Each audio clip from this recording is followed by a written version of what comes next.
मित्रों नमस्कार। आज मैं एक नया टॉपिक लाया।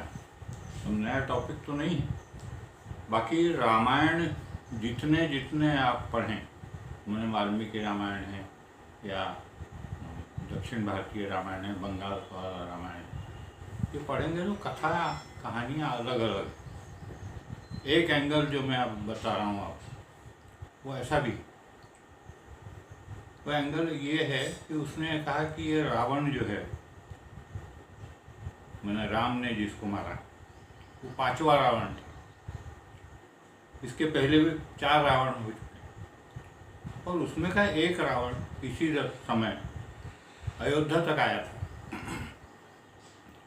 उस समय अयोध्या लड़ने की स्थिति में नहीं थी, वो एकदम आक्रमण करने आया और उसने ये किया कि वहाँ का एक राजकुमार जो है उसको खींचता हुआ वो ले आया, क्योंकि अवध में वध नहीं किया जा सकता, ऐसी परंपरा थी। तो वहाँ से वो बाहर खींच के लाया उसको, तो उसका वध किया। उस समय सेना नहीं थी या जो भी था, बाकी रावण से मुकाबला करना किसी के बस का नहीं था, ऐसा इतिहास में था। अच्छा, कैकेयी जो है, 3 रानियाँ जो दशरथ की थी, उसमें से कैकेयी जो है वो राजकन्या थी। वो रथ चलाना भी जानती थी या युद्ध कला भी जानती थी। उसे पुराना इतिहास जितना रघुकुल का वो सब याद था, मालूम था। तो वो श्री राम और वशिष्ठ ऋषि, ये तीनों ने ये किया कि इस रावण का बदला अपन ने उस समय नहीं ले पाए, तो बदला तो लेना है, लेकिन हमारी सेना हताहत नहीं होनी चाहिए, दूसरी सेना हताहत हो जाए चलेगा। तो उन्होंने वो सारा योजना बनाई कि रावण को मारना है, क्या क्या करना पड़ेगा। अब कृष्ण के समय जो है दक्षिण में जरासंध बैठा हुआ है, इस समय यहाँ वाली बैठा हुआ है किष्किंधा में। और किष्किंधा में क्योंकि वाली बैठा हुआ था और वाली और रावण की टीटी या समझौता था, तुम्हारा आक्रमण हो तो मैं आ जाऊंगा, मेरे ऊपर आक्रमण हो तो तुम आ जाओ। वाली इससे भारी था रावण से। तो उसका पूरा प्लानिंग करके उन्होंने ये निकाला कि लगभग 14 साल लगेंगे। राम एक एक आश्रम में जाएगा, वहाँ से लोग इकट्ठा करेगा, शस्त्र इकट्ठा करेगा, लोगों की सहानुभूति लेगा और धीरे धीरे बढ़ता हुआ वो 14 वर्ष में ये हुआ। अब ये सारा प्लानिंग पहले से हो चुका था। अब ये करना किसको था एग्जीक्यूट? कैकेयी। अच्छा, हुआ ये कि जब राम के राज्याभिषेक की घोषणा हुई तो भरत वहाँ नहीं था, इत्तेफाक से नहीं था या जो भी है, और दशरथ जी ने ये कर लिया कि कल राम का राज्याभिषेक होगा। उस समय परंपरा ये थी कि राजा कोई भी निर्णय लेता था तो एक दीपक जलाया जाता, वो दीपक जलाता था राजा, और वो दीपक जो है माने महामंत्री, सेनापति और 4 लोग, और 4 वर्ण के 4 लोग माने ब्राह्मण, क्षत्रिय, वैश्य, शूद्र, ये जो है वो साथ रहते थे उस दिए के दीपक। और ये जो मुखिया माने जो भी उनके चुने हुए प्रत्येक जाति के, उसके दरवाजे वो जाते, राजा का निर्णय सुनाते। उनको यदि कोई शंकाएं हैं, आशंकाएं लगती है या उस निर्णय के बारे में कुछ कहता है तो वो सुन लेते थे, उसका माने उनको समझाते भी थे कि ये निर्णय क्यों लिया गया है। ऐसी सारी परंपरा थी। और फिर वो व्यक्ति जो है दीपक को ऐसे जैसे आरती लेते हैं वैसा करता है। आरती का मतलब ये है कि दाहिना हाथ जो है ज्ञानेंद्रिय हमारे, और बाया हाथ माने कर्मेंद्रिय, इनसे हम इस निर्णय को धारण करते हैं, हम समझते हैं कि ये निर्णय सही है। तो दशरथ ने ये निर्णय लिया, सेनापति और महामंत्री को बताया, दिया जलाया, और वो निर्णय की थाली जो है पूरे अयोध्या में एक एक मुखिया, एक एक जाति का जो मुखिया था उसके यहाँ जाने लगा। हुआ ये कि राम की नई नई शादी हुई थी और कौशल्या के यहाँ और इनके यहाँ सुमित्रा के यहाँ जानकी जी हो आई थी। अब जानकी जी जो है इनके यहाँ आई, पटरानी के यहाँ, कई के यहाँ। वहाँ आई तो उसने देखा कि दीवार पर कुछ चित्र बने हुए हैं, उसमें भालू जैसे लोग, वानर जैसे लोग, ये देखा। तो उसने सहज पूछ लिया कि ये क्या है।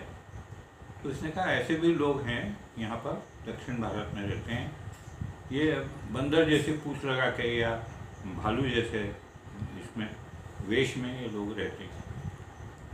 ऐसा उसने जवाब दिया। अब सारा ये होने के बाद सीता जी को जब विदा हो रही थी तो उन्होंने कहा कि तुमको क्या चाहिए, मैं पटरानी हूँ, तो मैं माँ हूँ, तो मेरे से क्या लोगी। तो उसने कहा कि आपके हाथ में जो ये अंगूठी है ना, ये मुझे चाहिए। तो उनका ये अंगूठी तुम्हारी रही, ये मैं तुम्ही को दूंगी, लेकिन इससे पहले हमारे राजघराने की सारी परंपरा है और ये जब तक उनको पता नहीं होता तब तक ये अंगूठी तुमको नहीं मिलेगी, तुम बाद में ले लेना। और वो सीता जानकी जी चली गई वापस। अब कैकेयी जो है वो उस अंगूठी को याद कर रही थी। वो उन्होंने युद्ध में भाग लिया था और जान बचाई थी राजा की।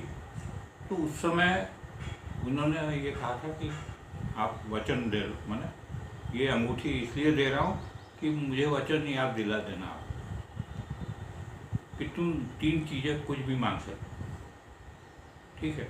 अब वो अंगूठी बार बार, उसी अंगूठी को मांगा भी था जानकी जी, तो अंगूठी बार बार हाथ से उंगली से निकालना, फिर रखना, फिर उंगली से निकालना, फिर रखना, ऐसा काम हो रहा था। उतने में वो जो थाली है वो इनके यहाँ भी आई, पटरानी के यहाँ। उन्होंने सुना है कि राजा ने श्री राम को कल ये देना है, राजगद्दी पर बिठाना है, ऐसा निर्णय लिया। तो अनावधान से कह ले या जानबूझ कर कह ले, उसने जो अंगूठी है, एक हाथ से अंगूठी अंदर डाल दी, एक हाथ से वो दिए को ये कर दिया। इसका मतलब रानी ने विरोध कर दिया। अब रानी का जो विरोध हो रहा है तो वो तो सिर्फ राजा ही निपटा सकता, बाकी कोई नहीं निपटा। तो थाली लेके वो लोग चले गए और राजा दशरथ को कहा कि रानी इसके विरोध में है, इस निर्णय को नहीं मानती, मैंने कर्मेंद्रिय से मान रही है, बाकी ज्ञानेंद्रिय से बिल्कुल नहीं मान रही। हो गया, राजा क्रोध में आ गए और वो कोप भवन गए। तो कोप भवन जाने का उस समय तरीका ये था कि जो राजसी वस्त्र है सारे उतार लेने हैं, मुकुट उतार लेना है और फिर वो अंदर जाके बैठेंगे। तो अंदर जाते तक तो लोगों को समझ में नहीं आया कि क्यों क्रोधित हुए राजा अंदर। अच्छा, दूसरी परिपाटी ये भी थी कि राजा क्रोध भवन से यदि कोई अन्याय वाली यदि ये देता है, आदेश देता है, आज्ञा देता है, तो उसको नहीं मानना है, ये भी था उसमें। तो राजा ने कहा कि उनको बुलाई, पटरानी को, कैकेयी जी को बुलाई।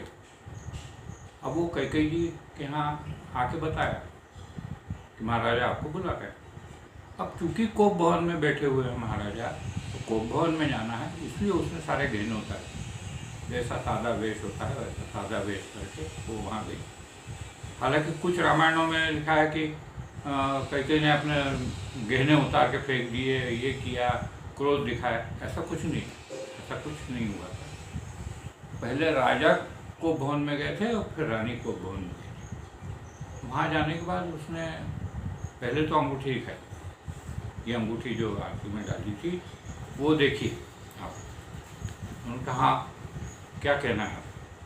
तो उन्होंने 3 वरदान मांग लिए कि भरत को गद्दी, राम को वनवास, वो भी 14 वर्ष। अब 14 वर्ष क्यों कहा? वो तो जन्म जिंदगी बोल सकती थी कि नहीं, जन्म जिंदगी भरत राज करेगा और राम आएंगे तो वो साधारण वनवास ही करके या जो भी है वनवास में ही रहेंगे, ऐसा कह सकती। ठीक है, ऐसा नहीं कहा, कैलकुलेटेड 14 साल।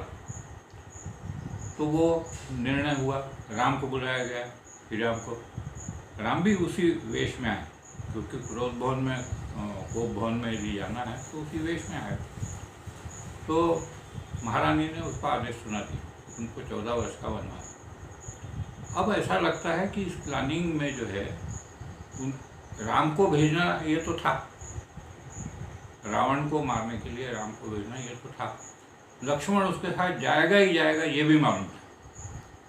प्लानिंग में गड़बड़ ये हुई कि उसमें महारानी माने जानकी जी जो है वो राम के साथ होगी, ऐसा उनको लगा था कि वो वनवास नहीं जाएगी, वो यहीं रहेगी, जैसे बाकी लक्ष्मण की पत्नी रही वैसे वो भी यहीं रहेगी। बस यहाँ कैलकुलेशन में मिस्टेक हुई और इसलिए वो 14 वर्ष पूरे हुए।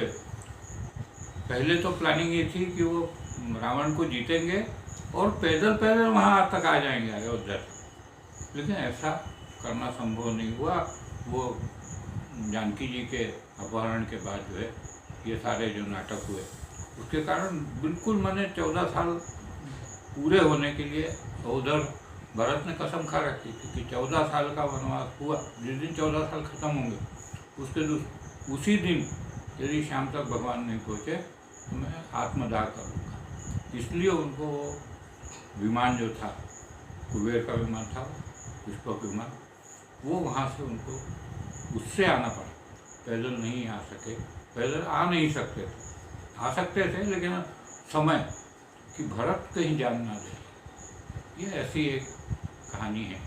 अब इसमें 2 बातें आपको बता दूँ कि हम जो आरती लेते हैं ना, भगवान की आरती होती है